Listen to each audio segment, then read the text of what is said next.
Good evening, everybody. Welcome to another chat with our Atheist Republic group here in Cape Town.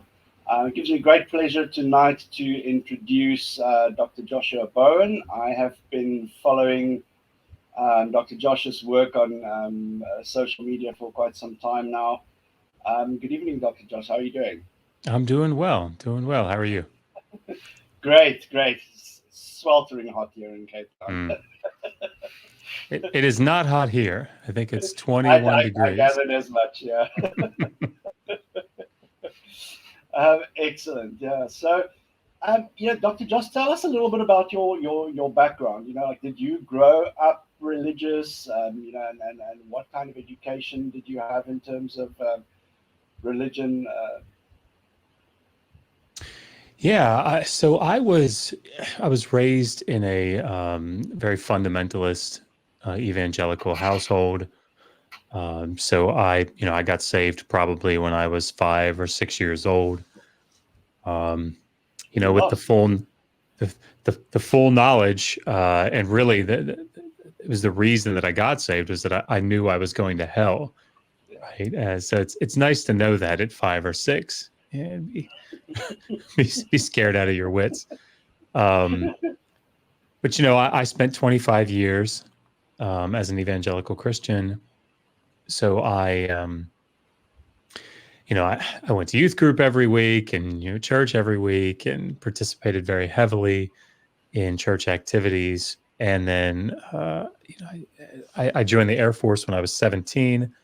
And I got my while I was active duty, I got my bachelor's degree from Liberty University, very fundamentalist, evangelical school, and then went on and got a master's degree in theology from another fairly fundamentalist school,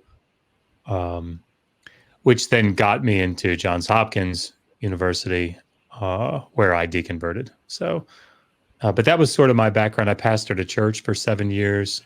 As an associate pastor while I was getting my master's degree. So, my life was very, very much focused on, and my identity was very much grounded in being an evangelical fundamentalist Christian. Right. Yeah, that's interesting. I always find it very insidious how religion just permeates every aspect of our culture. Like, especially if you grow up in that kind of environment, everything is saturated with Christianity. You can't turn your head without running into Jesus in some manner. What was the linchpin for you in your deconversion? Was it like a clouds parting aha moment, or was it a gradual process? Yeah, I've actually kind of gone back and forth a little bit on this. So essentially, the place that I went to seminary, it took me 6 years full time to get that master's degree. So it was 126 semester hours, master's degree. So it took a long time. It was a really, really big degree. And most of that was focused in on biblical languages, right? And ancillary languages that are, that deal with the Bible, particularly the Hebrew Bible. And the reason that I focus so much on the languages and not maybe on the culture or the history of the period is because I had this more fundamentalist approach to the text. So, if I wanted to know the history of the period, I just pick up my Bible, right? I mean, it was just that easy. So that was a sort of a good and bad thing for me in the long run. It meant that I was fairly skilled in philology and the biblical languages.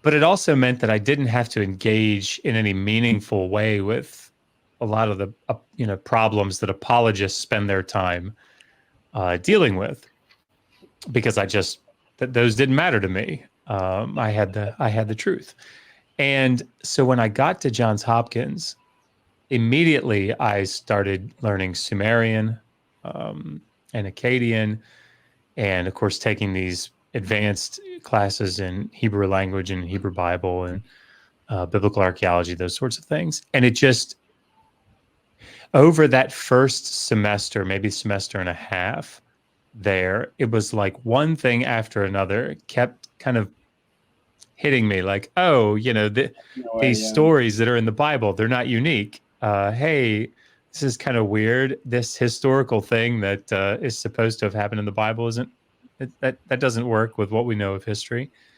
And so I suspect in one aspect it was a slow build over that semester, but I remember it being sort of a, straw that broke the camel's back moment when I was taking a history of Syro-Palestine, and we got to the Philistines, and the Philistines are presented in the book of Genesis as having been there for quite some time, and we know when they got there, like we know when they got to Canaan, and it was at that moment that it was like a breaking point for me.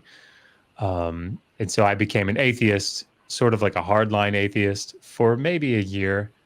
And then I sort of, it stopped mattering so much to me. Yeah. And so I sort of eased into a soft agnosticism, maybe. But that was sort of the thing. It was, learning historical issues, literary issues. It was just, it became sort of overwhelming in a relatively short period of time. Right. Interesting. Yeah, I always hear people refer to, the Bible made them atheists. Yeah. This is very much true for me. Yep, no doubt. The irony is just too much. Yeah.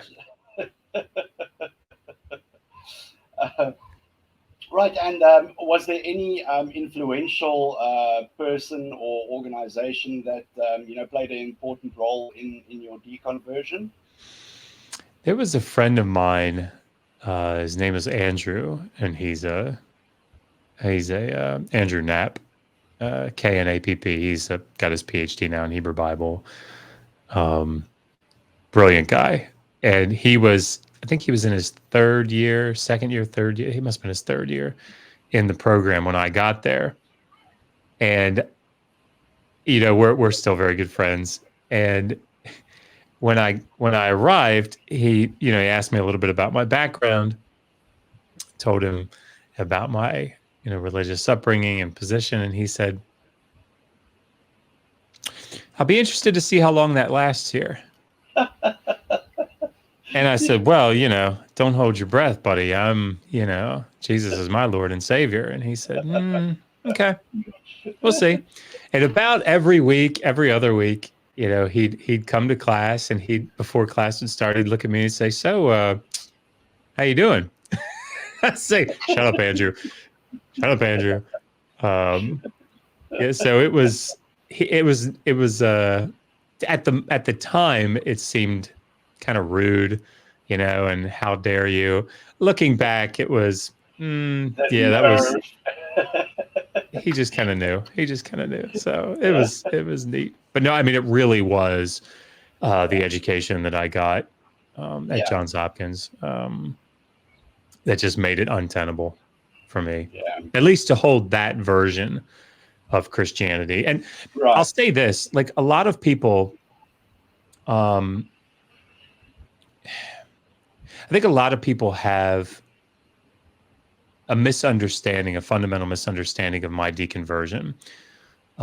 That they think that because I learned that there are literary problems, that there are historical problems, that my deconversion was because Christianity can't be true and these things be true. And so that's why I broke it. That's not why I deconverted. It was more like if I was convinced, I was watching a court case and I was convinced that, Jim had murdered Sam. He was the killer. And then I found out that, Jim couldn't have been there. Or it would have been very difficult for Jim to be there because, all these other things would have had to have taken place. And he would have had to have like snuck into this building, and he would have had to do it, and nobody would have seen him, and he would have had to camp there for 3 days. Like, all those things seem very unlikely to me. Yeah. And if I realize that, it doesn't mean that somebody still couldn't believe that Jim was the killer, because it's still possible that he was the killer. Yeah. But it meant that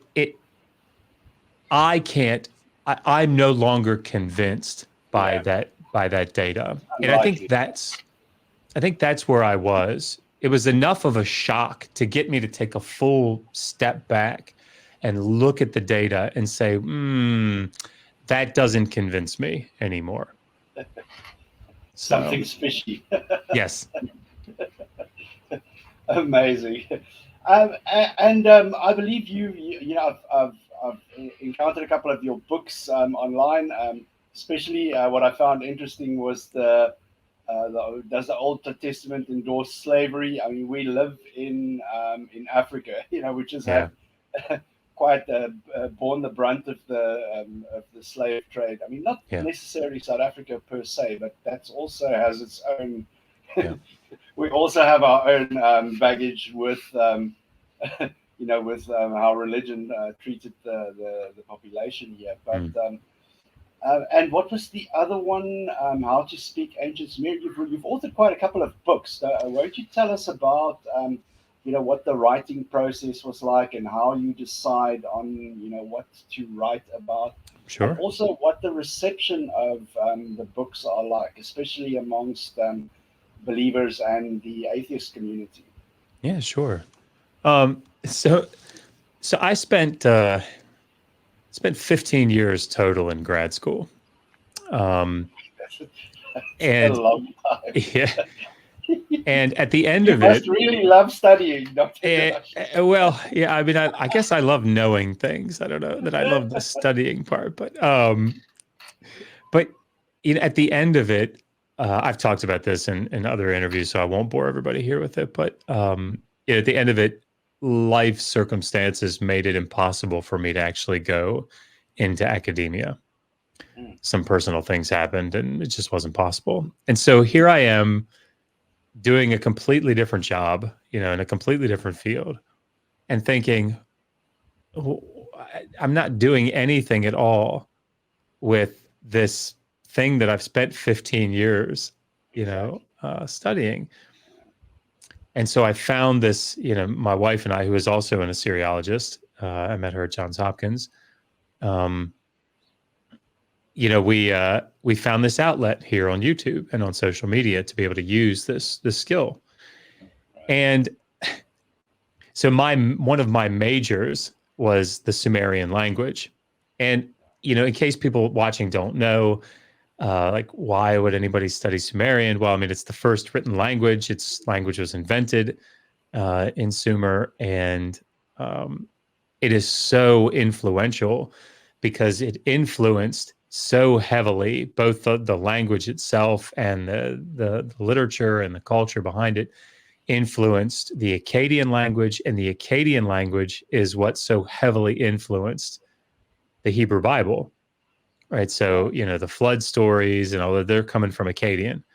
And so if you really want to be this thorough Old Testament or Hebrew Bible scholar, Akkadian and Sumerian are really important, which is why I got into them in the first place. Dr. Josh, are you telling me the Bible copied something from another culture? Be still, my fluttering heart. Now, But because of that, because I'd spent all this time in Sumerian, I thought, you know what, I should write.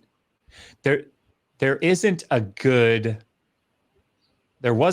learn how to read Sumerian by yourself book, right? There's all these other languages. Most of them you can get like a self-study book, and there really wasn't one.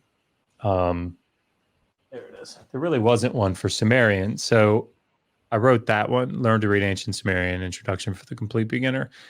And, I wrote it at Starbucks on my way to work every morning. I'd get up at 4:30, or I'd get up at 4. I'd get dressed and get out to Starbucks by 4:30, and I'd write while I was drinking a coffee and eating a little sandwich. I'd write for about an hour and a half every morning, and I wrote that book. And it took me 6 months or so to do it. And I thought, it's cool, but nobody's going to buy this. Who in the world is going to buy this? It is far and away the best-selling book that we've written. So we wrote that one. And of course, my wife co-authored it with me.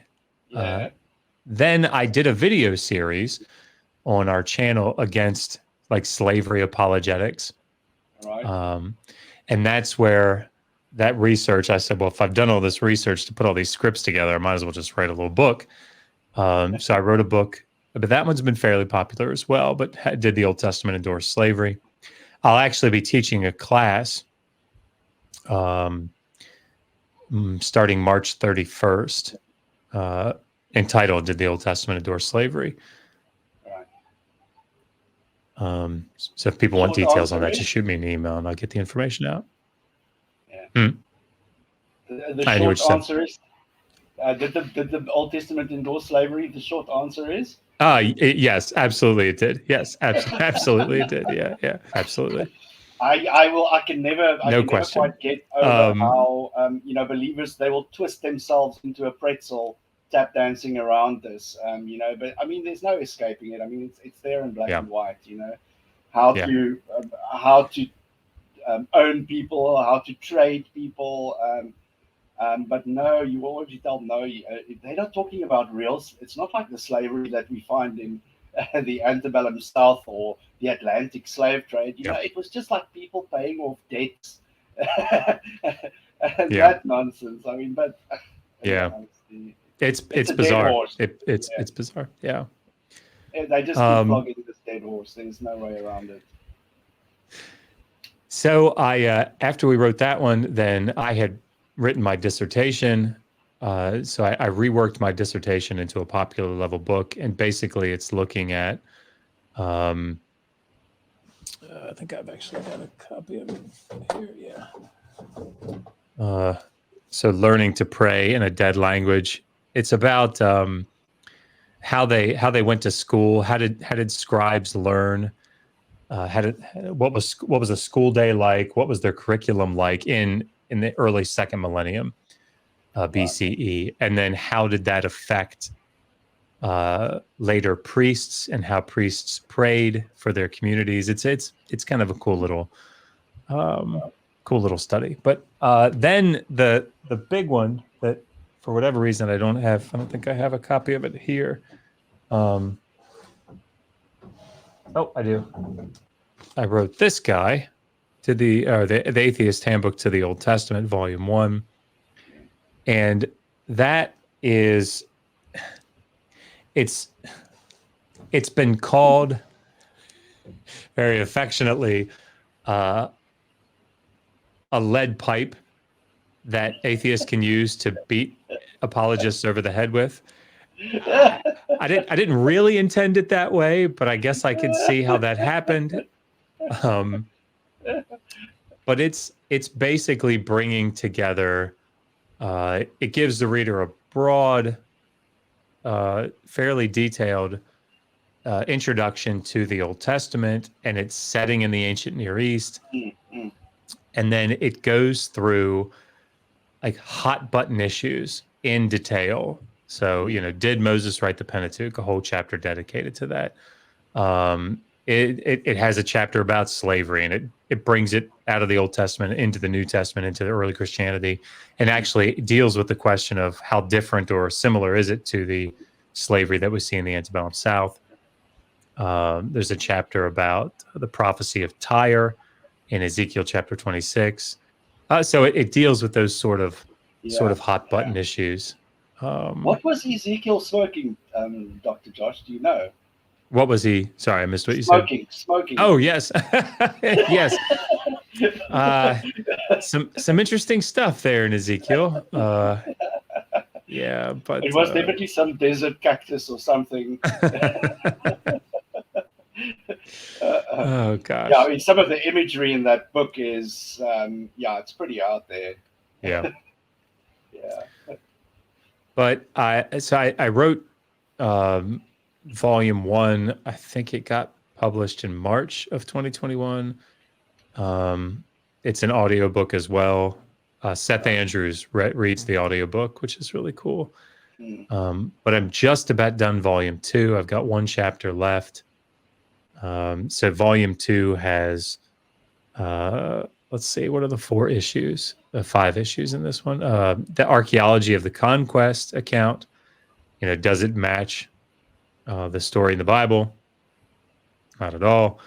There's a chapter on the Exodus and the historicity of the Exodus.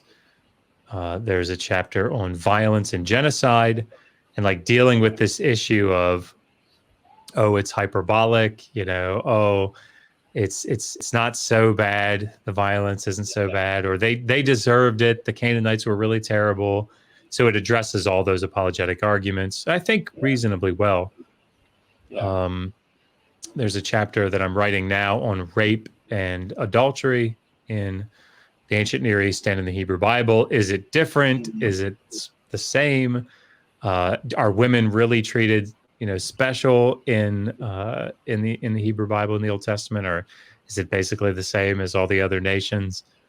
There's another topic that I can't remember what I wrote on, but anyway, that's terrible when you can't remember all the things you write. But that one should be out, I think, in the next couple of months. And then we wrote, I'll stop talking in a second. We wrote part 2 of the Learn to Read Ancient Sumerian. So my wife is working on her part of it now, but that should be out also this year as well. Yeah, I mean, I tried to follow along when you guys were doing that collaboration with Tang. I think I'm just dumb as a bag of rocks. I don't get it. I really don't. I tried, I gave it my college try, I swear. It's not so much, I don't think it's so much the complexity of the ideas. It's that you really have to have the time to sit down and memorize the vocabulary and to try to memorize some of the rules. It takes dedication. Yeah, it does. So amazing. Before I move on, I just want to introduce you to one of our members here, called Lilith's. She goes affectionately by Lilith's cat. Her name is Tasha. I'm sure she also has a couple of questions about. Hi, Tasha. Can you hear us? I can hear you. Can you hear me? Yes, I can. Good. Good. Nice to meet you, Dr. Josh. Nice to meet you, Tasha. Thank you very much. I've tried to not gate crash because I talk a hell of a lot, so I'll do my best not to do that. I can identify with your academic inclinations because I myself have a degree, a postgraduate degree in English literature, and the word and how words work, and how everything is actually based on language, because if you don't have language, you can't express. Well, I can't see how you can express any complex thinking without language. And then how writing comes into that, immediately it becomes transmissible. And like Yuval Noah Harari says in Sapiens, that's what makes us so powerful and dangerous as a species. So it's interesting to what I would just like to ask. I am also a deconverted Christian from a fundamentalist Calvinistic faith, in the Afrikaans branch of it. And we are taught that the Bible is the Word of God, infallible, and that every jot and tittle is inspired by the Holy Spirit. And I'm almost 50. I'll be 50 next year. And now I've decided that I need to write a book that is actually a rewrite or a retelling of the Bible for people like me who grew up only being fed certain stories in the Bible. So I'm now rereading the Bible from Genesis. I plan to take particularly those very well-known stories like the binding of Isaac, the creation stories. And something that I would like to ask you about, especially the ancient Sumerian and Akkadian religions, this idea that the Old Testament teaches monotheism. And I'm talking about Genesis, Abraham, the history of Abraham, Isaac, Jacob. I'm convinced that in the Bible itself, without any biblical knowledge, it's plain that those people and God himself believed in other gods and that they were powerful. And there's this character of often in the Old Testament, God appears as three men, like when they visit Abraham. What do you make of that? Just throw the tough ones at me. No. So there are, of course, this is one of those topics that goes round and round. As far as scholars debating this, Mark Smith is someone who has written extensively over the past 2 decades on this particular topic. So it's sort of a sub area of expertise in Hebrew Bible. It's not mine. But I'll give you what I think is hopefully an answer that can point you in the right direction. There's a distinction to be made, maybe like a fine gradation between polytheism and monotheism. And so when you look at things like Genesis 1:27, I think it's the verse, 126, 127, let us make man in our own image, right? Yep. This is very clearly a divine counsel, right? You see the same sort of thing in Psalm 82. You see it in the book of Job. You see it in Deuteronomy 32. So the idea that, as you said, there are other divine beings that are powerful, I think that much is absolutely clear. Now, there's certainly a movement toward sort of making a dualistic approach to the supernatural realm, where you have this fine distinction between good and evil, the good supernatural forces and the bad supernatural forces. And there's always this idea that Yahweh is far more powerful, right? But yeah, I think the thing that we have to wrestle with is understanding that this is not these Judean scribes, they're not writing in this sort of vacuum of their own beliefs, right? That they're having to wrestle with or deal with and engage, I think, significantly with what all the other ancient Israelites were doing, right? So when you think about things like child sacrifice, you think about how the Hebrew Bible deals with child sacrifice, there are these echoes, these hints in the text that I think very clearly point back to the fact that the ancient Israelites were doing this, right? And that it was to Yahweh that sometimes children were sacrificed. Dr. Heath Durrell, if anybody's interested in that, Dewrell,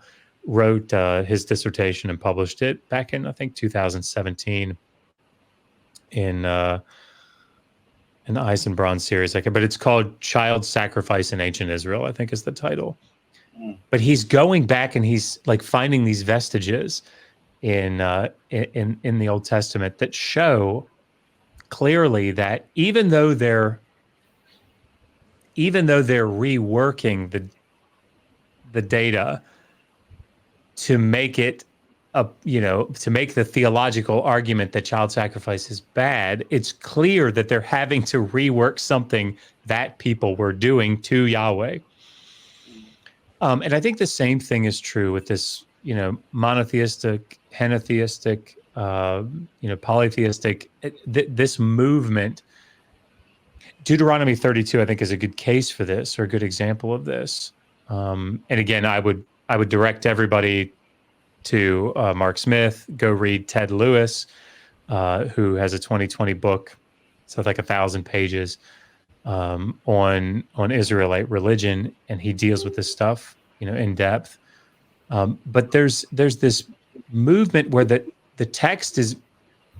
And the last thing I'll say about it, because I think I've talked too long about it, but Deuteronomy 32 is sort of this. It's the prime example of all of the nations have different portions of land, given to them, right? So this deity gets this portion of land, this nation, and this other deity gets this portion of land, and so on and so forth. And then Yahweh gets his portion.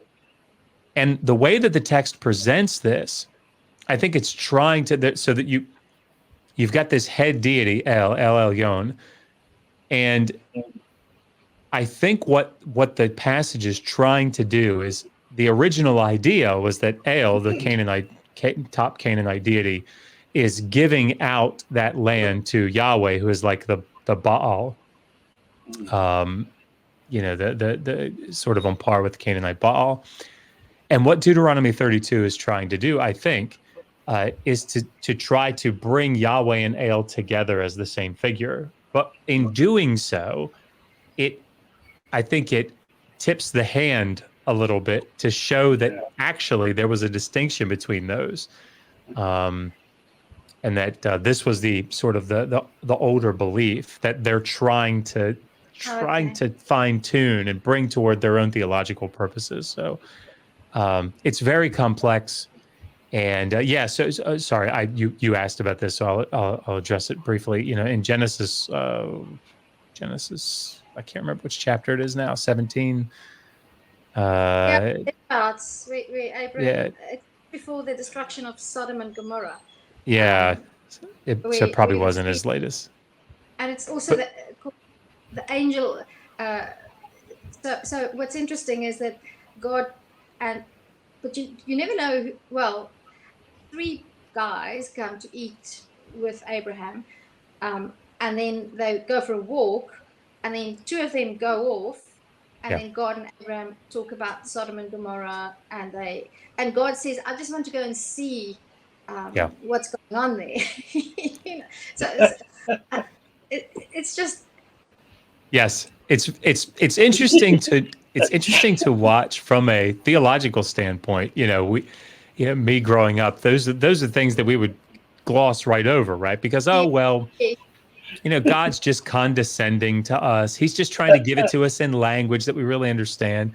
But you can't read through Genesis 2 and come away with any other conclusion, if you're honest with the text, than Yahweh's, trying out things and they're not working, right? So he has to do something else. Hey, let me bring all the animals before you, Adam, and which one do you like as a mate? Oh, none? Damn. All right. Well, what am I going to do now? He creates this whole, humanity in Genesis 6, and it fails. And he goes, well, that sucks to be me. Now I got to start over again. It's like, it's very much this sort of trial and error. And of course, that wasn't problematic. That wasn't problematic for them. But for us, theologically speaking, I think our theology doesn't actually line up as much as we might think with, what the Old Testament writers would have believed. So if Dean doesn't, Dean, can I ask another question? Sure, go for it, Tasha. You mentioned Sorry, I mean, you're interrogating Dr. Josh here. So you should be asking him if he's okay with answering more questions. I mean, I don't think there's always a definitive answer. It's just really nice to hear an educated opinion on this. The other thing that I'm in particular now that I'm myself attempting to write a book is you said something just a minute or so ago about taking the text at face value. So that's something that I grappled with even as a Christian, because and as somebody who studies texts for a living and who's trained in that field. Yes, I absolutely understand that there is metaphor in a text and in the text, and I think most people understand metaphor. I don't think I think even semi-literate people don't have a problem with understanding metaphor. But something that strikes me about the Old Testament, especially Genesis that I'm studying now, is if you take the text at face value, for example, the binding of Isaac. Yes, I suppose one can interpret it metaphorically, but the text at face value, I think that text was meant to be read like we would read a historical novel, for example, by the authors. I don't know, maybe I'm wrong about that, but I think that we layer the text too much, and we seek, especially theologians, seek metaphorical meaning where I don't see any indication in the text that there is metaphorical meaning. What do you think of that? Yeah, so the thing that I find fascinating about writing these sort of anti-apologetic books is having to distinguish, to point out the difference to apologists between rhetorical strategies in a text, and then it's let me give a different example so that I can be really clear, and then I'll come back to the Genesis 22 and the Akedah of Isaac. And I just finished the violence and genocide chapter of volume 2 of that Atheist Handbook to the Old Testament. And one of the big apologetics you guys have probably heard about violence is that, it's hyperbole, right? So like Lawson Younger, who's out at Trinity, he wrote his dissertation and published it in the early 90s, I think it was 91, on the Joshua chapters 9 through 12. And he's making the argument that, look, this is ancient Near Eastern war rhetoric. When it says we wiped them all out, no survivors left, killed everyone down to, the cattle and everything. That's a rhetorical strategy. And it doesn't mean that, historically speaking, if you actually were to go down, put boots on the ground in the past and look, that every living thing would have been killed. And he points to other ancient Near Eastern royal inscriptions that we have that employ this same rhetorical strategy. So, for example, there's a king of the Neo-Assyrian Empire called Sennacherib, and Sennacherib does something very similar, right? You see this in Egypt, you see this in the Hittite texts, you see this really all over the ancient Near East. And it's this sort of, grandiose, I'm the best, I killed everybody, nobody was left standing. But we read that. Yeah, exactly. Beating one's chest and, we're the greatest. And of course, it's in the same type of text where the king will say, I ran ahead of my army, they were slowing me down, and I killed the enemy single-handedly. I carried my own chariot through the mountains. You're like, okay, come on, right? We recognize that. But the problem is that the apologist wants their cake They want to have their cake and eat it at the same time. Yeah. So they want to be able to say, when a skeptic says to them, hey, look, it says here that they wiped out all this entire city, but then in the book of Judges, that city is back. This can't be historically reliable. They want to say, yeah, but this is war rhetoric. Oh, I see. But then when it says, oh, well, look here, it says that they killed everybody. Well, no, this is just war rhetoric. They didn't kill all that many people. Yeah, but they killed a lot of people, right? You can't argue for the historicity of a passage, then argue against the historicity of the passage, and then try to somehow say, like, it is very interesting to try to sort all that out for them in that violence chapter. And so I think when we think about apologists coming to passages like in the book of Genesis or in Exodus and trying to engage with things like archaeology or the history that we actually know, and they say things like, if you're not like a very extreme form of fundamentalist, like Answers in Genesis, or some of these groups that will say that there actually was a worldwide flood in the middle of the third millennium, which is just unbelievably bizarre for somebody like me, because I can show you cuneiform documents all throughout the third millennium, right? Like there's a great meme. There's this great meme going around, and it says the Sumerians looked on in horror as a worldwide flood swept over. It's like, because we know all about the Sumerians and the Akkadians during the third millennium. It's so bizarre, but that's the issue here. So when scholars come to passages, like the patriarchal narratives in Genesis, it's very clear. If you go ask somebody like Dr. Joel Baden up at Yale and say, hey, what do you think about the historicity of the Genesis accounts? He'd say, yeah, I mean, it's, there might have been some guy that the Abrahamic stories were based on. His name may not have been even Abraham, right? But maybe there's this like memory.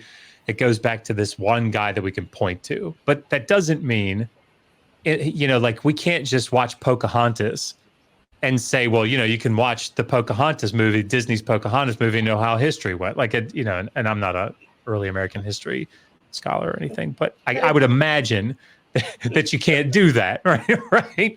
And in the same way, you even much less, you can't do that with the patriarchal narratives. Now, what the Judean scribes thought about these traditions that they'd sort of pieced together or brought down, that's harder to say, I think. Had you asked one of the compilers of the Hebrew Bible, what do you think about the binding of Isaac? I suspect that they would have thought this was historical, something that actually did happen. I doubt it would have mattered to them in the same way that it matters to us. But I think that for the purposes of arguing with fundamentalist evangelicals or apologists, it's trying to get them to pick one, right? Either say that this is a type of genre that we see in the ancient Near East, and we don't want to start trying to base our historical reconstructions utilizing these more mythological stories, or we do, right? And if we do, then you have to grapple with the historical reality. You can't have it both ways. Last thing I'll say, I can't use, as an Assyriologist, I can't use the Sumerian king list, which is this text that we still have many copies of, that comes from the late third millennium, early second millennium, that talks about such and such king ruled for 28,800 years, right? Like I can't use that as a historical document as the inspired and errant document and not take it in its genre. I can't just read it literally like you would read Genesis 5. They read Genesis 5 and 10 literally, and they say, okay, well, so-and-so lived 960 years or something. And you're like, oh, yeah, he lived 960 years, right? Well, no, you can't. But then if you read it applying its genre, then there are ramifications. So you can't read the text so literally. And I think they get confused, or they read it a particular way when it suits them best. Yeah. So if you took one of the ancient Akkadian texts and you translated it, and you would the regular Christian be able to see any difference between some of the text in the Bible and that if you didn't tell them which was which? I have a funny story about this. It was a little shady of me, I think. I had just deconverted, but I was still very active in the church that I'd pastored for 7 years. And so, again, very freshly deconverted. So nobody knew at this point that I had become an atheist. And I didn't want them to know. I didn't want to shake up a bunch of people in this church that I cared about these people. And I didn't want people to be thrown into disarray. And one of the elders of the church asked me, he said, hey, next Sunday, the guy that teaches the Sunday school class can't make it. Can you teach Sunday school? I was like, yeah, sure. So what I decided to do, and looking back, it was so incredibly stupid and bound to fail. But what I wanted to do was kind of wake everybody up in that adult Sunday school class to the problems that exist in the Bible, but ultimately point out, hey, there are good scholars that have answers. I didn't want to say I'm not convinced by them, but I wanted to say there are good scholars in good academic institutions that have answers to these problems. Again, are they convincing? Not to me, but they will be to you. So what I did is I put a little 3-slide PowerPoint together. And on the first one, it had this sort of obscure passage from 2 Corinthians in English. But I didn't have the little, tag at the bottom that showed where it was from. Just had the text. And I said, all right, who are my great scholars here? Who can tell me where this is from in the Bible? Oh, yeah, that's 2 Corinthians 7, 8, somewhere around there. I was like, oh, good. So I clicked to the next slide, and it had Ezekiel chapter 1 with the wheels, and we were talking about earlier, Dean. And and all right, where's this one from? Oh, yeah, that's Ezekiel. I think it's chapter 1, chapter 2, something like that. I'm like, good. The third slide came up, and it said, and I sent out the raven, and it found land, and it bobbed its head up and down, and it did not return to me, and so I knew that the floodwaters had receded, something roughly like that. Oh, yeah, that's the floods. That's Genesis 6, 7, somewhere in there.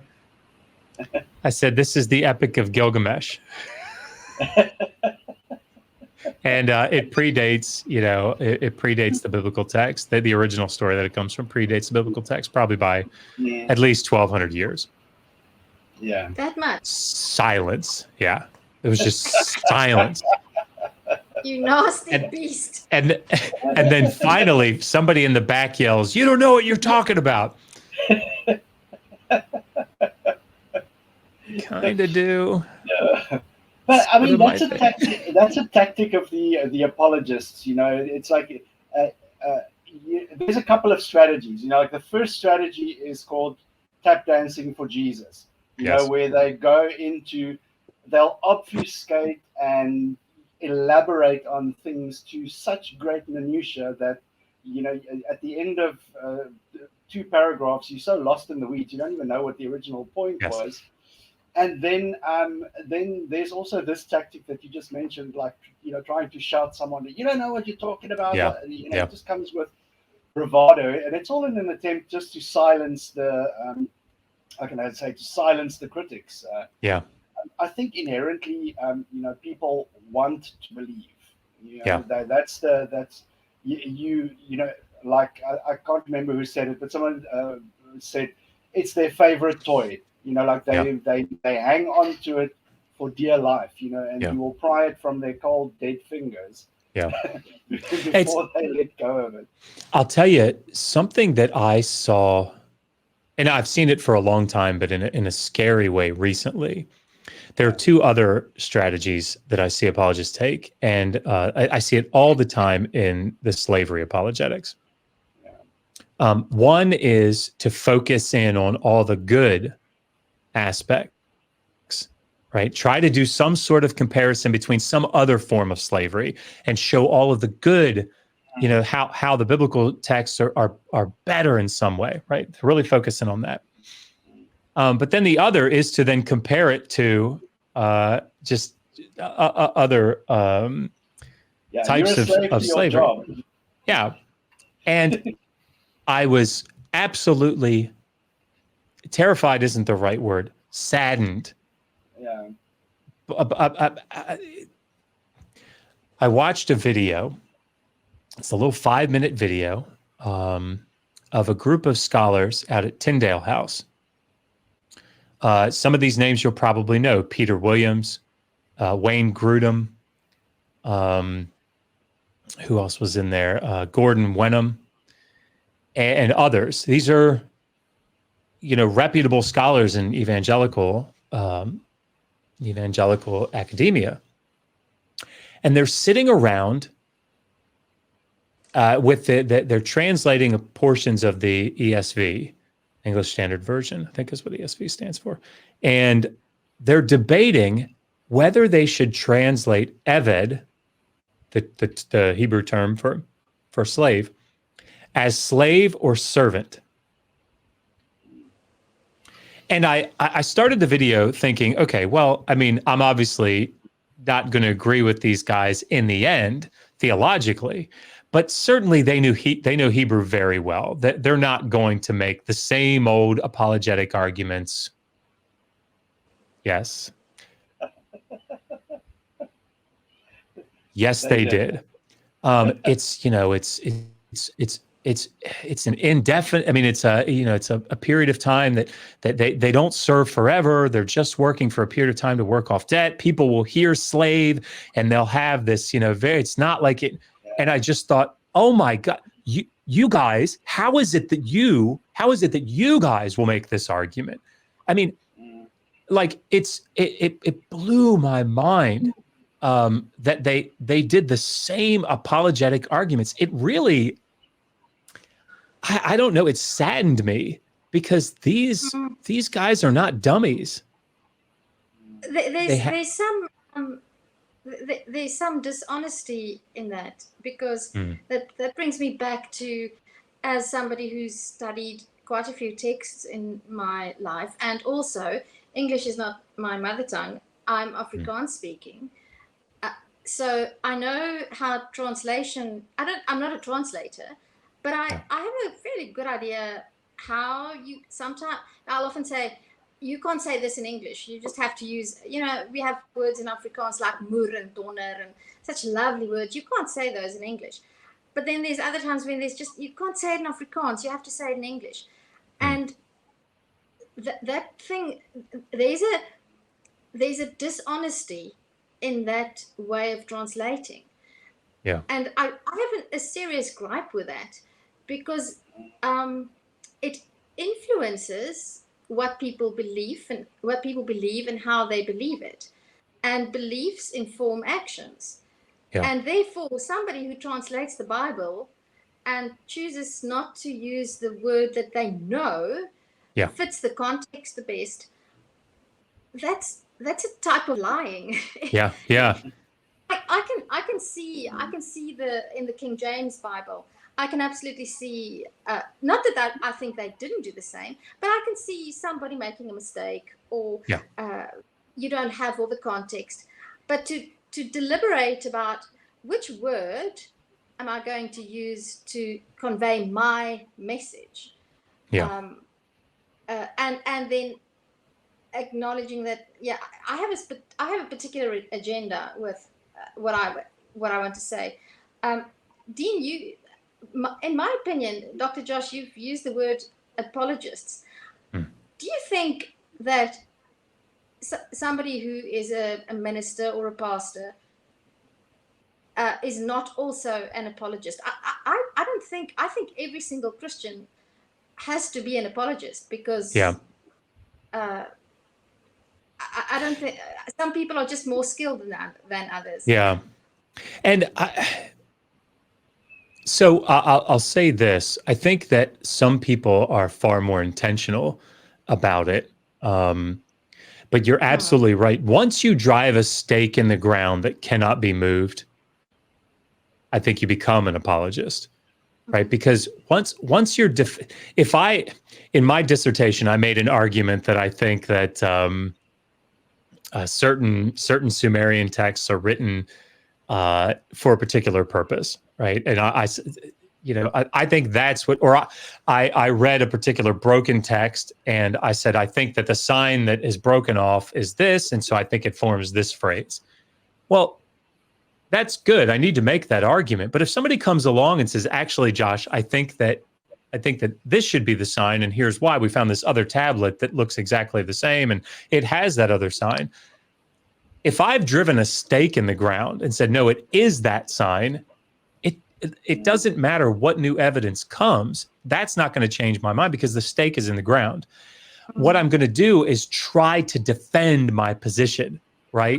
And you can't do scholarship that way. Academia, it's like you're not getting at the arguments aren't made. They can't be made that way. And so once you've determined X is true, and if I get shaken from that, it changes what I believe to my core. Now you have commitments, right? And so this is why. And here's what I'll say. I talk about this in my books, but like I think as a fundamental, basic strategy, one of the reasons that I'm so excited that people in this community are really beginning to understand and engage with the wider ancient Near Eastern culture. The reason that that's so important is for any of these topics, let's take slavery, for example, but you can also do it with violence and genocide. Any apologetic that you hear, let's say it's not, it's not really slavery. Should we really be calling it slavery? I mean, like they only work for a certain period of time and then they're released and they can't just kill them and they can't abuse them. All you have to do is say, cool, can we look at the Code of Hammurabi? And let's read those laws because lo and behold, they're very similar. And now let's just make that same apologetic argument about the Babylonians, right? Well, they won't do that for a second. No, that's slavery. That's slavery. Well, it's like, well, wait a minute. Why is that slavery? Why is this not slavery? Violence is another place that you see it. It's so clear. And I write about it in this chapter. The arguments that people make about hyperbole, right? What we have to do is let's read Sennacherib, right? Let's read Tiglath-Pileser III. Let's read Tukulti-Ninurta IV in the late second millennium. Well, here he's using hyperbole and he's saying that he killed everybody. And you know what? He's saying he did it because the people were rebellious and wicked. And his God commanded him to do it. Are you cool with it now? Well, why not? Why aren't you cool with it? Look, it says that the people that he killed were rebellious and that they were sinning against his God's benevolent arm. Well, how is that different from what you see in the Bible? Oh, it's because your God is true. I see, right? That's the only difference. So it's special pleading. So I think that's a very good strategy I have found it to be a good strategy is just take it to some other ancient Near East, find another ancient Near East because they're always there and say, are you cool with it here? Well, if you're not, why? Why do you apply a different standard to the Bible? Yeah. It's tap dancing for Jesus. Yeah, definitely. Dean, Yeah. have you asked your question about Africa and the Bible? I haven't. I'm actually, I get the feeling that we're going to snowball this into a very long conversation. I want to be cognizant of your time as well, Dr. Joss. I don't want to keep you too long.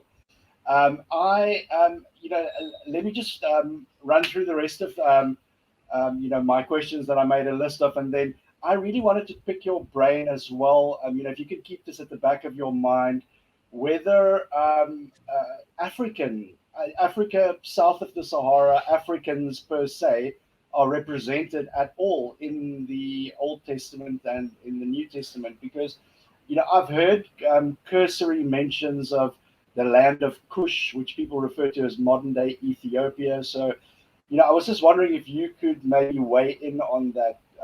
So keep that at the back of your mind. I probably won't be able to. Right. Yeah. Yes. Not something. Yeah, it's sort of. I think it's probably outside of my wheelhouse. Right. To do sort of off the top of my head. Okay, I get it. Sorry. No, it's just because south of the Sahara in Africa, especially amongst Africans, it's, it never ceases to amaze me how white Jesus from Europe came to save Africans. Yeah. It never ceases to amaze me. So I thought it would be the opportune moment to ask whether there's mention of any Africans in the Bible, first of all, but that's like you said, not your expertise. Your activism, Dr. Josh, are you involved in any online activism, or maybe in person? I didn't think so until a couple of months ago, and I had a undesired thrust upon me conversation with a gentleman by the name of Darth Dawkins. Are you guys familiar with Darth Dawkins? That's the bane of where presuppositional apologetics go to fester and rot. And he said, "Well, you're an atheist activist," and I thought, "Am I?" Yeah. And I guess that I am. And I didn't consider it that way, but I think, to be fair, I go on. I mean, I certainly go on Christian shows as well, usually to talk about these sorts of things. But I'm very involved with the Atheist Network group. I've been on the Thinking Atheist several times. I've been on with Aaron Ross several times. So, I mean, certainly the majority of channels that I go on are atheist or agnostic. They're skeptic channels. And for me, so that it's clear, I obviously have a very special place in my heart for atheists and skeptics. But I don't think that people can't reasonably hold to Christianity. It's just a very, I guess, what would be called a progressive form of Christianity. And like, for example, Megan, my wife, is an Anglican, right? She's a Christian. And Megan knows all the stuff that I do. Megan is, I would say probably more intelligent than I am. Certainly she's better looking than I am. So Megan holding on to her Christian faith, I don't think there's anything irrational about that. It's just she doesn't, hold to what I argue against, because she would not in any way be a fundamentalist evangelical.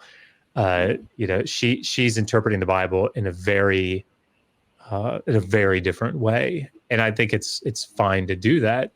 So I don't know that I'm actively trying to make atheists. But what I do think is I'm actively working against fundamentalist Christianity and Exactly. apologetics, Right. because I And think it's making dangerous. atheists is just making atheists is just a consequence of the process. Yeah, I think that's So, true. I think that's yeah. true. Look, I mean, we can't all be the march organizing, sign yielding, protesting kind of activists. That's not for everybody. But like you said, it's just being a voice, of opposition. That Yeah. in my point of view, is also the kind of activism that I want to engage in. It's just to to be that wall that they run up against. Yeah, that's right. Because for so long it's just been the dominance has just been asserted and taken away. They take it away from people without blinking an eyelid. And they've now recently, in the past 2-3 decades, they're starting to run into resistance, and it's telling how they take to resistance. It's usually a reaction of it's quite a visceral reaction that you get from people. They get angry. And it's all fear based. It's like we said, it's the precious toy they hug to their chests. I was gonna say, my wife just texted me and reminded me that I have to go pick up our daughters here in about 20 minutes. Sure, we're gonna make it brief. Yeah. Okay, go ahead. Sorry. Just tell us what you are passionate about. What your outlook is on different aspects. Whether it be promotion of education or critical thinking, anything along those lines. Yeah. So when we started YouTube, I did a video against a gentleman by the name of Hugh Ross. If you guys are familiar with Hugh Ross, and he what is he? I think he's an astronomer, but he goes into Hebrew for some reason in several videos and makes this argument about how the Old Testament is talking about the Big Bang and evolution. It's just so weird. Anyway, so I did this video, and it was called Hugh Ross, Please Stop Translating. That's what I called it. And at the end of it, to try to be funny, I said, and everybody watching, it was something like, join our new organization, HAPS, Humans Against Poor Scholarship. And it was supposed to be funny. We actually made little, membership cards for a little while. But then Megan and I got the idea, more Megan than me, got the idea that we really wanted to help PhD students. And in a lot of these programs, there is either no funding or there's only funding during the semester, and they don't get funding over the summer. And so what we did is we crowdfunded a scholarship program called Humans Against Poor Scholarship, HAPS. And that's where it comes from. And basically what we do is we have individual $2,000 scholarships that we give to PhD students every summer to try to get them through the summer. And I think over the past 2 or 3 years, she's been able to she's raised enough money to give away 3 scholarships. So $6,000 worth of scholarships. I think she may have given away 4 last year. I'm not sure. So what these, people donate throughout the year or one time, whatever they can do. She's made it into a 501c3, 3C. I can't remember. It's a nonprofit. She's made it into a nonprofit now, so that it's tax deductible for people that give. But then the applicants, they come on and they do like a 20 or 30 minute interview with her, and they talk about what they're going to use the money for, what their research is, and then people who have donated get a vote, and they get to vote on who gets the scholarships. Yeah. So it's worked out really well. And she just started a new branch, a new scholarship program called Black Scholars Matter. And what we do is what she does, because she runs it, is one of the hard. Yeah. one of the hardest things for any PhD student to do, anybody that's getting into the academic world, is to network and to make good connections. And the part of the reason is that, you know, senior scholars that are already established in the field, they have their own things that they're doing and that they're thinking about. And when they come to conferences every year, they're trying to meet with their colleagues. They're trying to talk to. They're not really in the mindset of talking to students, because they talk to students all the time, right? So it's really hard. And with that, if you are a student, you feel like a complete numbskull. So you don't want to go embarrass yourself in front of the senior scholars, right? So it's this perfect, you know, these things that make it so you don't network well. And that's the place to do it, is at these conferences. So what we've done is we have students come on, and I can't remember what her application process is like, but the students that win, we pay for, or the scholarship pays for their annual conference costs, room and board, travel out to the conference, and she sets up with either a senior student or another scholar to meet the student, to take them around and introduce them to all of these other senior scholars. Oh, wow. And so it's a way to try, you know, the African American community is just not represented well in academia in our field. And so it's a trying to get like a, you know, some advantage going that direction. So I think she's done one scholarship this year. So anyway, that's what we're passionate about. Besides, you know, doing anti-apologetic stuff, is trying to make it so that students are able to finish their work, and so that African American students can break into the field in a much more meaningful way. So Right. Yeah, I mean, and then I realize your time is short, Dr. Josh. So in conclusion, let's just combine all of my last points into one salient closing. So, you know, first of all, you know, the negative impact of religion in people's lives. You know, we don't always recognize how it affects us on a mental level. You know, and having broken free from that, you know, upon reflection, what would you say to a younger version of yourself at the start of this journey? And then if you could just wrap all of that up with where people can find you online and look up the work that you guys do, we'll let you go. Thank you, Dr. Josh. Oh, yeah. And it's been an absolute pleasure being here. I appreciate you having me on. I think that hell is something that I still wrestle with very much, and not from an intellectual side, but from an emotional, from an emotional angle. You know, spending 25 years of your life, being so thankful that you don't have to go to this horrible place of torment because Jesus has saved you, and working so hard to evangelize people so that they don't have to go to hell. To then, come out of that, there are emotional ruts, I think, that have been dug in my brain. And I actually called in to, after I'd been on a show a couple of times, Seth Andrews had a guest on who works in psychology, dealing with people that have religious trauma. And one of the things that she was talking about was this idea of, wrestling with hell. And so I actually called into the show, and because I think if I can be vulnerable about that, if I can be real about that, somebody that has this ancient Near Eastern educational background, all this stuff, I think it makes it normalizes it a bit for everybody else to admit when they struggle with it.